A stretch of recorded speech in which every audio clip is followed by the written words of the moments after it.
I always say this about X. It is influential. It's not necessarily representative. So it does behave like a giant think tank where we all in media and in Hollywood, all these different fields get to battle it out in the Thunderdome. And it used to be a little bit better, I think, than it is now. I don't think that just allowing anybody to monetize was great for X, because now you can easily get these foreign influences that are just rage baiting Americans. You know, we just did a dumpster fire on this, how fake Americans are destroying America. And there's just a lot of that going on.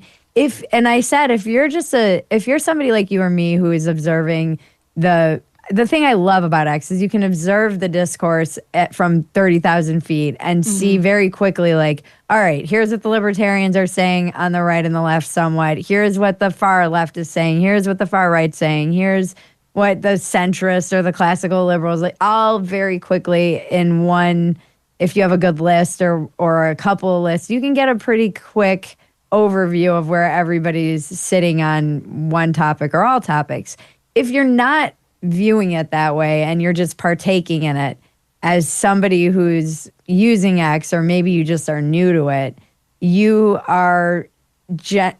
can't notice necessarily like a foreign body that's starting to influence the discourse. I think people who view it regularly are pretty attuned to, like, oh, here's this mantra that we're suddenly hearing everywhere. Something we can kind of at least I like to think that a lot of the time people in media can recognize astroturfing as it's happening. We see it in mainstream media too, when you start seeing politicians and CNN talking heads and everybody has that like same weird buzz phrase that suddenly everyone's using, that disinformation. No one's ever heard before. Yeah, exactly. Yeah. And then you see it too from like these foreign influences, or you'll see the same version of like a tweet or a comment everywhere.